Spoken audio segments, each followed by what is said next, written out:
이 시간 하나님께서 우리에게 주시는 말씀은 고린도후서 1장 20절에서 24절까지입니다.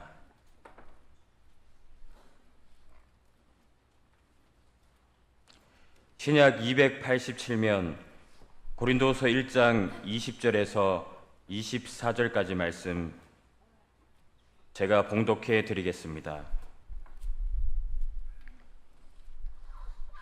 하나님의 약속은 얼마든지 그리스도 안에서 예가 되니 그런즉 그로 말미암아 우리가 아멘하여 하나님께 영광을 돌리게 되느니라. 우리를 너희와 함께 그리스도 안에서 굳건하게 하시고 우리에게 기름을 부으신 이는 하나님이시니 그가 또한 우리에게 인치시고 보증으로 우리 마음에 성령을 주셨느니라. 내가 내 목숨을 걸고 하나님을 불러 증언하시게 하노니 내가 다시 고린도에 가지 아니한 것은 너희를 아끼려 함이라. 우리가 너희 믿음을 주관하려는 것이 아니요 오직 너희 기쁨을 돕는 자가 되려 함이니 이는 너희가 믿음에 섰음이라. 아멘. 네, 감사합니다. 오늘 말씀을 생각하면서 한번 따라하겠습니다. 나를 주장하기보다 함께 기쁨을 돕는 사람이 되겠습니다. 아멘. 예, 고린도 교회는 이 바울이 제2차 전도 여행 때 개척한 교회로서 본문 그림을 보면요, 그곳에서 1년 반 동안이나 머물면서 브리스길라와 아굴라라 하는 준비된 부부 사역자를 만나서 세운 교회입니다. 에베소를 제외하면은 이곳에서 가장 오랫동안 애정을 품고 개척하였던 지역이 고린도 교회입니다. 하지만 바울이 고린도를 떠나 들려온 소식은 좋은 소식은 아니었습니다. 교회는 영적으로 또 타락한 그런 모습을 보이면서 윤리적으로 많은 성적인 문제와 성도들 간의 소송의 문제가 있었고 또 우상의 제물의 문제, 은사와 파벌 싸움이 들려왔습니다. 특히 거짓 교사들은 바울이 변덕스럽고 거만하여서 외모나 은사가 출중하지도 못하다고 비난하면서 예수님의 사도로서 자격이 없다고 비난을 했습니다. 이에 많은 성도들이 미혹을 당하였고 바울이 전한 복음까지도 불신하기에 이르렀습니다. 그래서 바울은 이 고린도 후서를 통해서 성도들의 잘못된 부분을 책망하는데요, 그 중에서 교회에 들어온 유대 율법주의자들, 영지주의자들을 강한 의도로 책망하는 것을 볼 수가 있습니다. 그래서 바울은 자신의 사도권을 부인하는 거짓 교사들의 문제를 지적하고 그들의 정체를 분명히 밝히고 자신의 사도권을 힘써 변화한 모습을 볼 수가 있었습니다. 그런데 바울은 책망만 하지 않고 거기에 부하내동하는 고린도 교인들의 성도들을 향해서 변함없는 따뜻한 사랑의 심정으로 그들을 무시하지 않고 겸손하게 사랑과 기쁨의 마음으로 권면하는 것도 볼 수가 있습니다. 사실 바울은 고린도 교회를 자신이 개척한 교회로서 목에 힘을 주고 그들에게 강하게 책망하고 불편한 감정을 계속 표현할 뿐만도 한데 바울은 오히려 후반부에는 겸손하게 자신을 낮추고 고린도 성도들을 품는 모습을 볼 수가 있습니다. 본문 24절 상반절에 보면은 우리가 너희 믿음을 주관하려는 것이 아니요 오직 너희 기쁨을 돕는 자가 되려 한다 그랬습니다. 여기서 우리는 바울과 그 제자 디모데를 말하는데요, 우리는 너희의 믿음을 지배하고 주관하고 통제하고 판단하고 정죄하는 사람이 아니라 오히려 너희와 함께 기쁨을 얻도록 기쁨을 돕는 자가 되고자 한다, 이렇게 말씀하는 것입니다.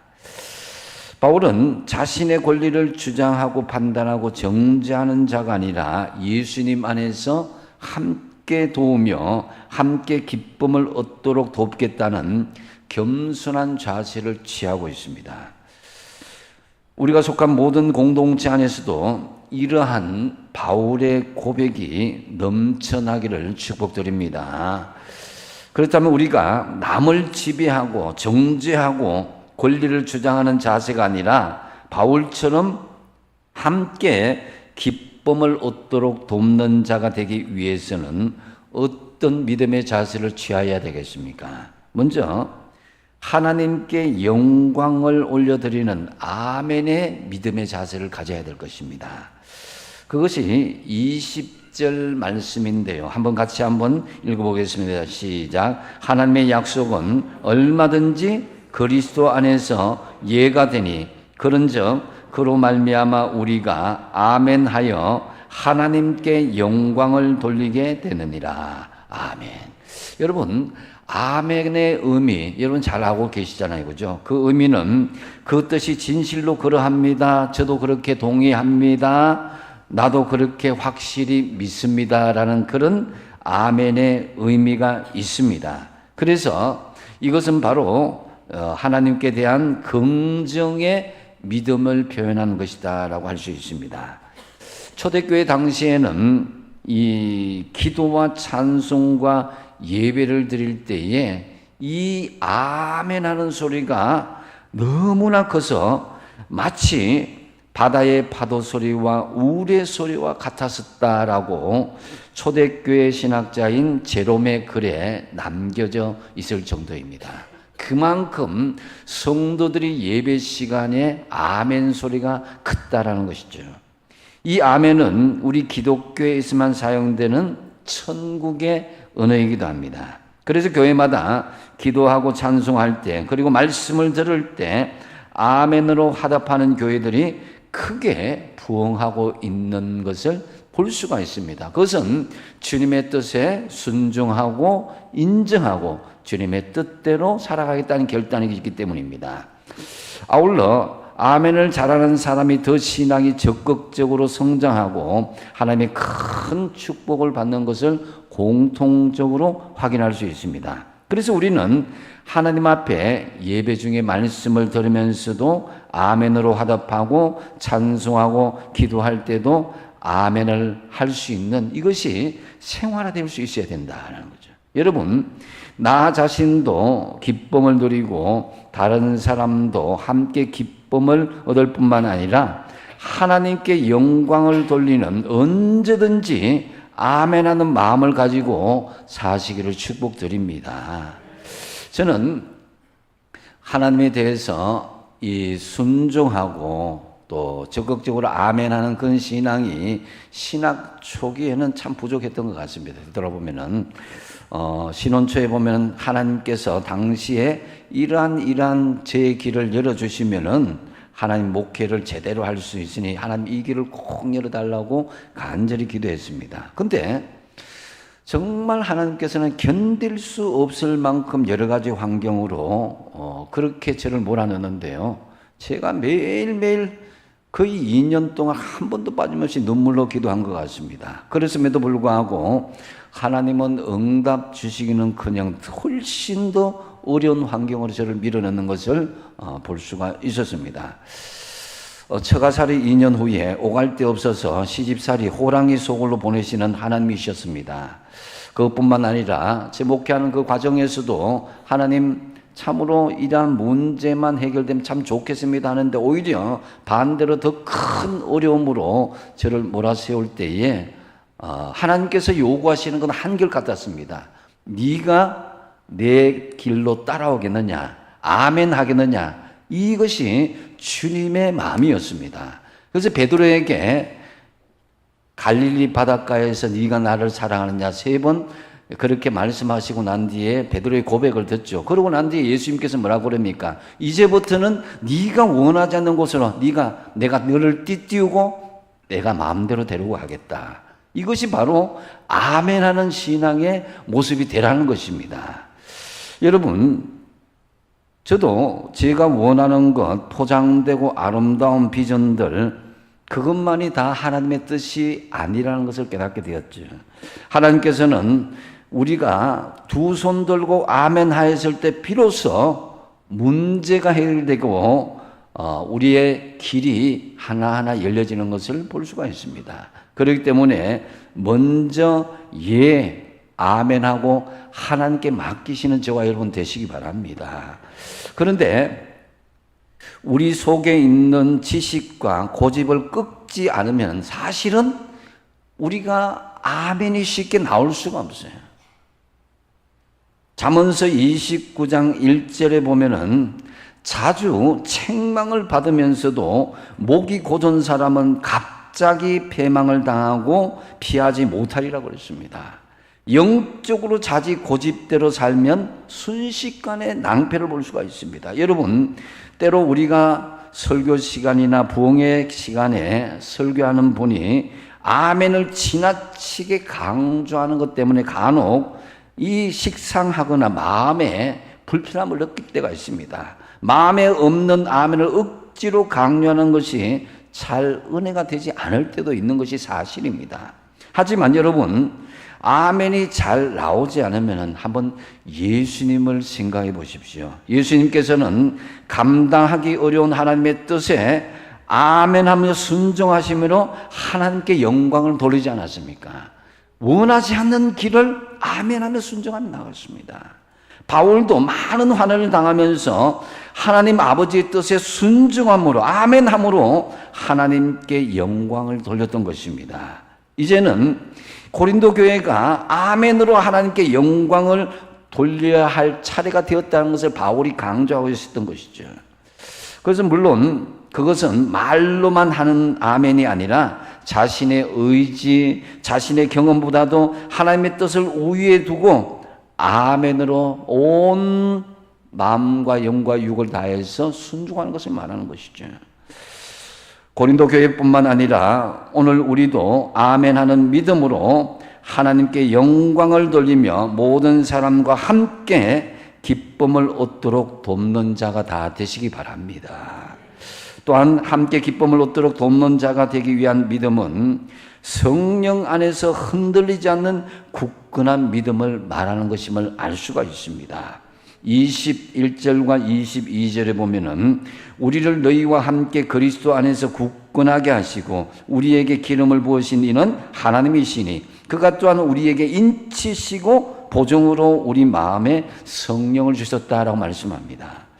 흔들리지 않게 하시고 기름 부으신 분은 하나님이신데 그 하나님께서 우리를 하나님의 자녀로 보증하는 인을 치셨고 즉 도장을 찍어주셨다는 것입니다.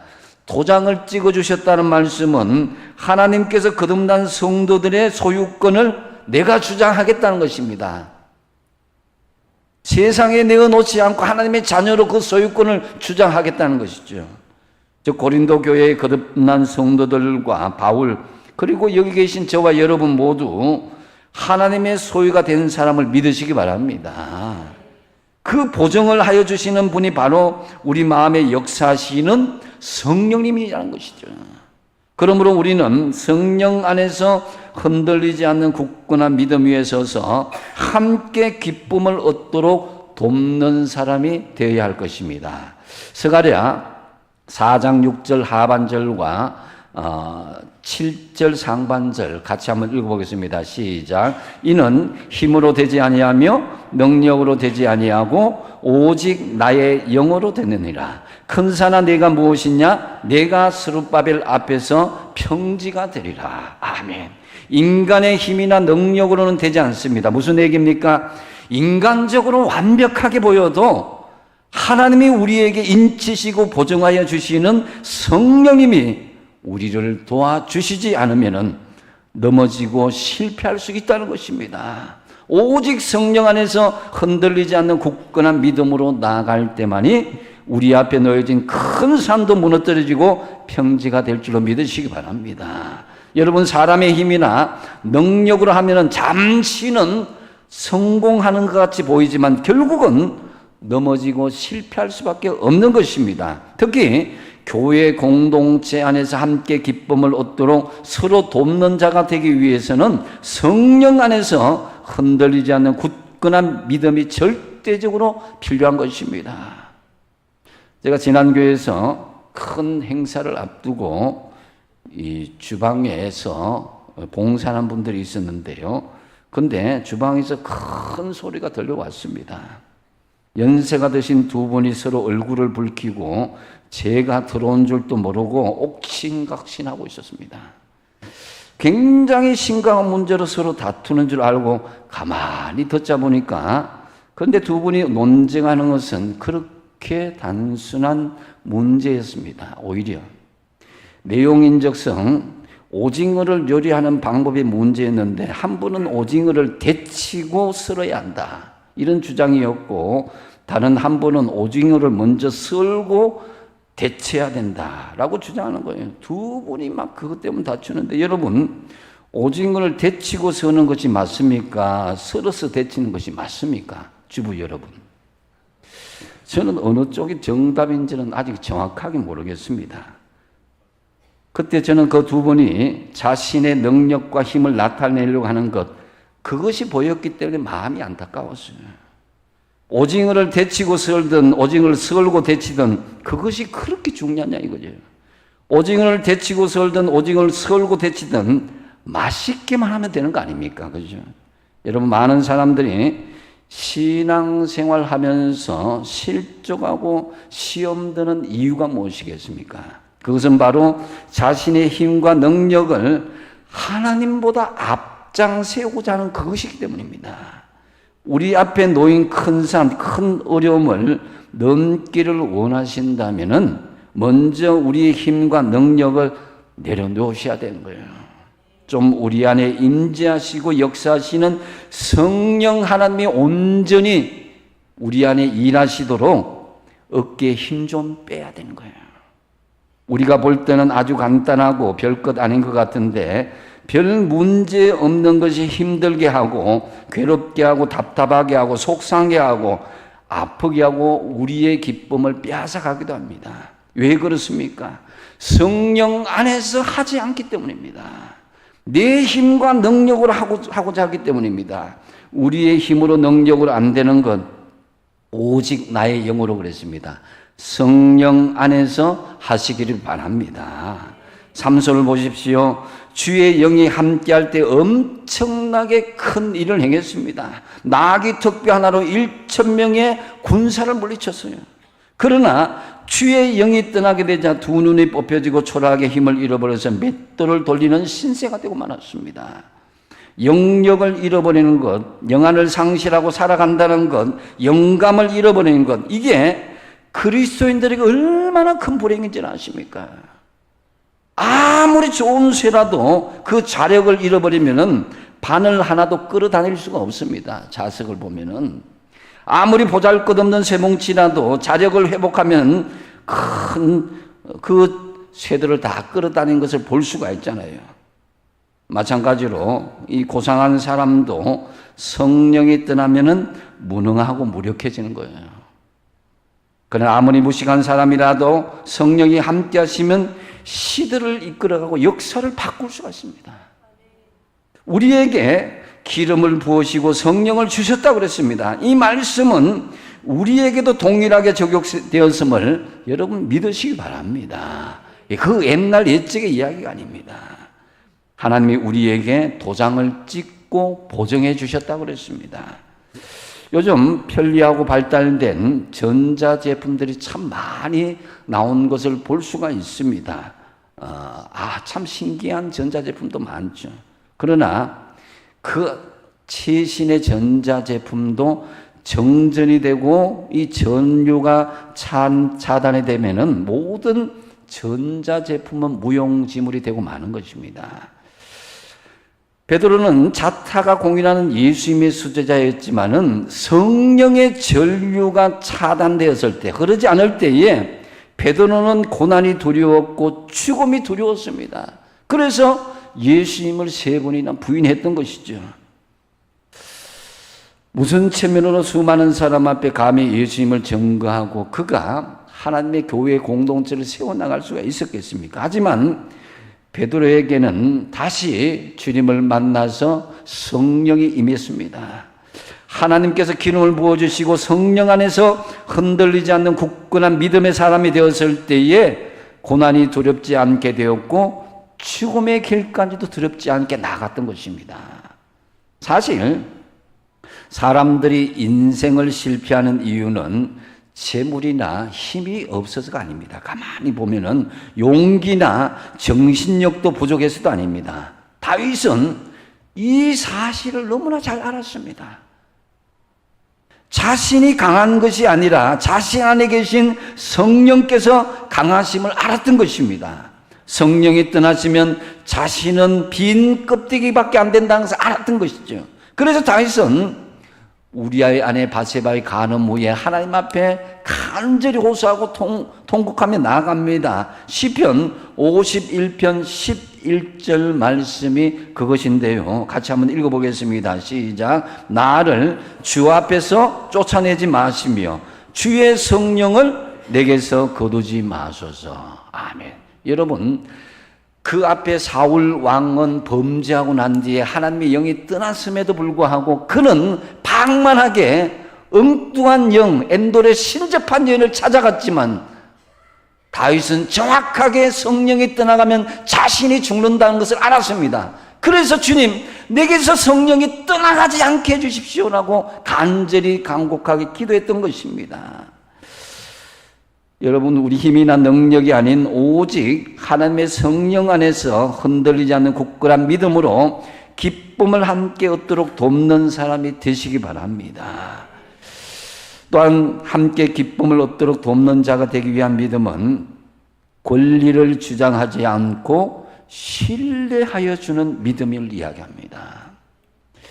23절 상반절에 보면은 내가 내 목숨을 걸고 하나님을 불러 정언하게 하노니 그랬습니다. 이 말씀은 하나님을 정인으로 세워서 정언할 수 있다는 것입니다. 목숨을 걸고라는 표현은 하나님을 정언으로 모셔도 부끄럽지 않을 정도로 바울은 하나님의 뜻에 의해서 판단하고 결정했다는 것입니다. 하나님의 뜻에 의해서 예수 그리스도의 사도가 된 바울은 사역과 그 여정을 언제나 하나님의 의견을 존중하며 결정했다는 것이죠. 그렇게 자신의 양심과 신앙을 걸고 하나님의 뜻 안에서 고린도 교회에 방문하지 않기로 결정한 이유가 무엇입니까? 23절 하반절이 그것인데요. 내가 다시 고린도에 가지 아니한 것은 너희를 아끼려 함이라 그랬습니다. 여러분, 아이들이 잘못할 때에 어떻게 합니까? 매질을 해야 되는데 사도 바울은 매질을 하지 않고 그냥 아끼는 마음으로 지나가겠다는 거예요. 만약 그때 바울이 고린도 교회를 방문했더라면 어떻게 했겠습니까? 잘못한 사람을 끄집어내서 책망하고 정죄하고 나아가서 치리까지 했을지도 모릅니다. 하지만 바울은 이런 책벌을 하지 않기 위해서 아끼는 마음으로 내가 고린도를 방문하지 않겠다 이렇게 이야기한 것이죠. 24절 같이 한번 읽어보겠습니다. 시작. 우리가 너희 믿음을 주관하려는 것이 아니요 오직 너희 기쁨을 돕는 자가 되려 함이니 이는 너희가 믿음에 섰음이라. 아멘. 여기에서 주관한다는 헬라어 퀴리움 애니안 이 말은 이 지배한다, 주인이 되다 이런 뜻입니다. 이는 바울이 자신이 개척한 고린도 교인에게 지배자로 주인이 되어서 그 사람들에게 권위를 부리는 것이 아니라 오히려 그들의 기쁨이 되기 위해서 돕는 사람이 되기를 원한다 이 말씀인 것이죠. 바울은 자신의 권리를 주장하지 않고 겸손한 믿음으로 공동체의 기쁨을 위해서 내가 돕기를 원한다는 것입니다. 사실 고린도 교회를 세우고 개척한 사도 바울의 입장에서 보면은 교회의 소유권을 주장한다고 해서 또 정말 교회를 향해서 권리나 명예 또 성도들을 지배하거나 통제하는 마음을 충분히 가질 환경도 있었습니다. 여러분들이 만약에 교회를 세웠다고 한번 생각해 보시거나 아니면 회사를 하나 차렸다고 생각해 보십시오. 그 회사를 자신의 영향권 아래 두고자 하지 않겠습니까? 모임 하나를 만들 때도 어떻게든지 사람들은 모임 만든 사람은 그 모임의 구성원들을 향해서 자기 영향력 아래 두고 자기 말에 따르도록 하는 것이 얼마나 많은지 모릅니다. 어쩌면은 사람은 그렇게 누군가를 지배하고 통제하고 싶어서 무언가를 끊임없이 만들고 구성하면서 거기에서 더 높은 자리, 군림하는 자리, 다른 사람을 통제하려는 자리를 원하는 것, 모든 사람들이 마음을 가지고 있습니다. 그런데 바울처럼 세상에 어떤 사람이 자기가 만든 모임이나 공동체, 이 지배할 수도 없고 통제할 수 없도록 스스로 자기를 희생할 수 있겠냐 이거예요. 자기가 개척한 교회에 그 성도들의 마음을 아끼는 마음에서 내가 지배하지 않겠다는 거죠. 통치하거나 다스리기 가장 쉬운 방법은요, 강압적으로 통제하는 방법입니다. 지난 코로나 시국에 세계 각국이 온갖 방지와 예방 대책을 내어놓았을 때에 어떤 나라들은 국민들이 말을 안 들었어요. 통제가 잘 안 됐어요. 우리나라도 적절하게 잘 통제가 된 것 같습니다만은, 그런데 이 대책을 굉장히 효과를 거둔 나라가 바로 어느 나라냐면 중국입니다. 왜입니까? 그 나라는 대책을 내놓고 자율적인 참여를 유도하는 것이 아니라 강압적으로 통제를 했기 때문입니다.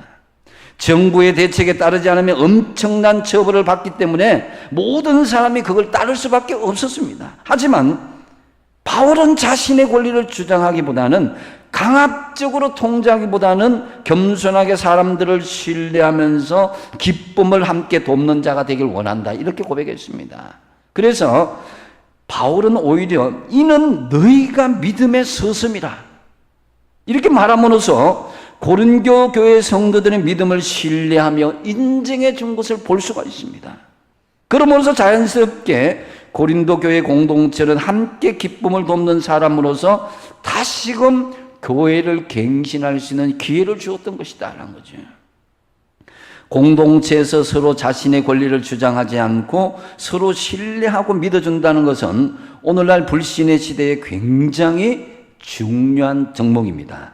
바울은 고린도 교회 성도들과의 관계에서 어려움을 겪었지만은 자신의 권리를 주장하지 않고 고린도 교인들을 믿어주고 신뢰해 주셨습니다. 그렇기에 바울은 문제 많는 고린도 교회를 방문하기보다는 자신의 계획을 내려놓고 드로아를 거쳐서 다음 사역지인 마게도나로 그냥 이동하고 말았습니다. 이것은 무엇을 의미합니까? 바울이 철저히 하나님 성령님께 맡겼으며 아울러 고린도 교인을 믿어주고 신뢰하였다는 증거이기도 합니다. 결국 시간이 지나자 바울의 요청을 받고 고린도 교회를 방문하였던 디도가 좋은 소식을 가지고 바울이 있던 마게도냐로 찾아왔습니다.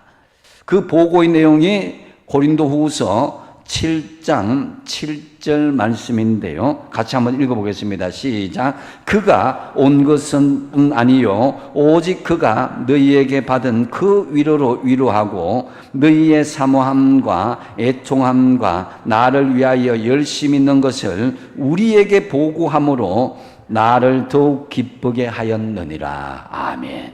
그가 누구냐면 디도죠. 디도가 이 고린도 교회 상황을 보고하러 왔는데 그 내용인 적선 고린도 교회 성도들은 바울을 사모하고 있으며 애통함으로 회개하고 바울의 사역에 협력하는 일에 열심을 가지고 있다는 디도의 보고를 듣고 바울은 큰 기쁨을 얻게 되었다는 것입니다.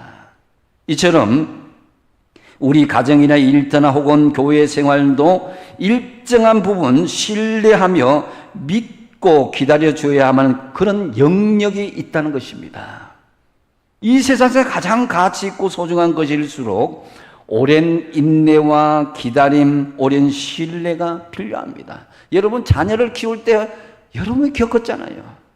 적시적시 책망하고 적시적시 아이들 꾸중하면 아이들이 잘할 수가 없는 거예요. 믿어주고 기다려주고 신뢰하고 끈기 있게 인내하는 거예요. 혹시 주변에서 함께 열심히 신앙생활하다가 갑자기 시험 들거나 개인적인 사고로 교회에 못 나온 사람이 있습니다. 그 사람에게 왜 이 사람 교회 안 나오냐고, 이 사람 믿음이 이 정도밖에 안 됐냐고 쉽사리 그를 판단하거나 정죄하지 말아야 될 것입니다. 오히려 무슨 사정이 있겠지, 내가 더 사랑해주고 더 기도해주고 더 기다려주면 언젠가는 성령님께서 그 사람을 감동시켜 주셔서 함께 신앙생활하는 기쁨과 복을 누리게 될 것이다, 이렇게 믿어주고 신뢰하면서 그 사람을 위해서 더 기도해주고 기다려 주어야 되는 것입니다. 우리 모두 바울처럼 권리를 주장하기보다는 신뢰하고 믿어줌으로 함께 기쁨을 얻도록 돕는 자가 다 되시기 바랍니다. 이제 말씀을 맺습니다. 누구나 인생에는 굴곡이 있기 마련이고 아픔이 없는 신앙생활 한 사람도 없습니다. 오해도 받기도 하고 이유 없는 비난을 받기도 합니다. 바울이 그랬습니다. 하지만 바울은 기쁨을 돕는 자가 되기로 자성했습니다. 우리도 바울처럼 함께 기쁨을 얻도록 돕는 자가 되기 위해서 어떤 믿음의 태도를 취해야 된다고 그랬습니까? 첫 번째로 하나님께 영광을 드리는 아멘의 믿음을 가지십시오. 내 마음에 들지 않더라도 우선 하나님을 믿고 아멘 하십시오. 그것이 하나님께 영광 올려드리는 것이요, 함께 기쁨을 돕는 자가 될 것이다 하는 거죠. 두 번째 뭡니까? 성령 안에서 흔들리지 않는 굳건한 믿음으로 나아가야 된다는 것입니다. 우리의 힘이나 능력이 아닌 성령 안에서 흔들리지 않는 굳건한 믿음으로 기쁨을 함께 얻도록 돕는 사람이 되어야 될 것이다 하는 거죠. 그리고 세 번째 뭡니까? 내 권리를 주장하지 않고 서로 신뢰하며 믿어주는 믿음을 가져야 된다 하는 거죠. 권리를 주장하지 않고 함께 믿어줌으로 함께 기쁨을 얻도록 돕는 자가 되도록 해야 된다는 거죠. 참으로 저와 여러분 바울처럼